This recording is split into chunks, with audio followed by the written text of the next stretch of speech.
I'm Kimberly Cooper Griffin, and I'm an author, mother, a wife, a all kinds of stuff. But underneath it all, I am a writer, and I am in love with writing, and I always have been. So when we talk about starting a journey, my journey started in the very beginning with my first crayon and the first word I got to write, and then moving forward with that. I've always been a writer, but I never thought I'd be a published writer. It was kind of a dream. I think a lot of people have that dream, but I never thought I'd be able to do it because of life. In addition to being a writer, I've been in technology for most of my life, which consumes a lot of my world. My family consumes a lot of my world. My friends consume it, my interests. There's so many things that compete with it. I just never thought I'd have room for it. And then one day I sat down and started writing, and I couldn't stop. The story hit me, and it became a novel. Did it get published? No. It's still in my list of books. I love it with a lot of passion. My wife loves it with a lot of passion. She keeps on saying, you need to get that published. But I almost like looking at that as like my infant, my little baby that doesn't have to grow up. And I can look at it and see, who I was. So it kind of started organically. I didn't have the time, and I made the time because my obsession was there. There was a story that was in me that needed to be told, and it was an okay story. I love it. The characters were great, and it was fun for me. But just it's not a book. It's not a novel I'd want to put out to the world. It's my own precious baby that I'm going to keep to myself. But since then, I've written numerous manuscripts. Some of them have been published. Many of them have not.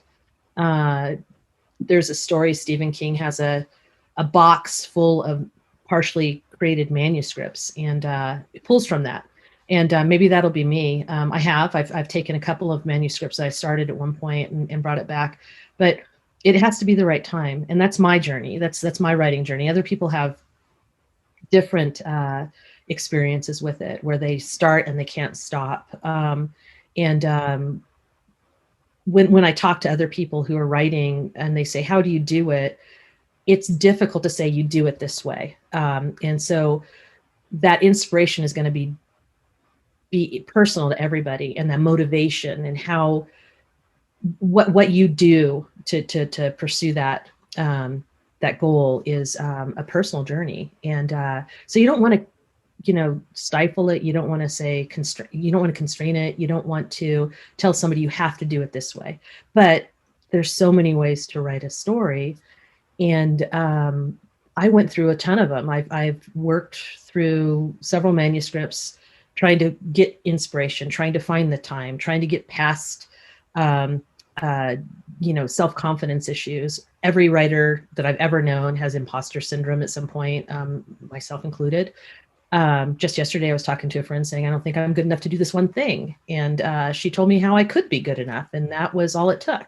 And I was working towards it, and realized that sometimes you just need encouragement. Other times you need internal fortitude. Other times you need just a list of things to get through it. And so I think everybody has what it takes to write something if they find that path. And knowing enough about the industry, sometimes you have to know that you know enough and you'll learn as you go along. Other times you do need to know some things. I didn't know anything about publishing until I met Skeeter, who really taught me a ton of stuff. Being a publisher, she was able to tell me all the steps that went into it. Once I understood that, I understood that I had what it took to go that way. Other people don't have that kind of confidence, and they need to be handheld, and that's fine too. As far as talent goes, you have to be talented enough to write a story. There has to be some talent there. If you don't have that spark of creativity, and not to say that you can never get that, but there is a certain innate talent that comes to writing. But I think a lot of writers discount their abilities before they even try to figure it out. So my advice to anybody who ever asks about whether or not they have talent is you won't know until you do it, and you'll get better as you do it more. So keep on writing, keep on writing, keep on writing.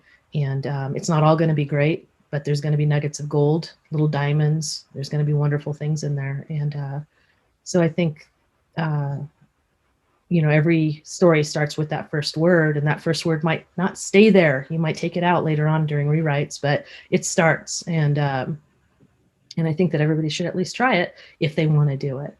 And then you'll get better if you keep on going at it.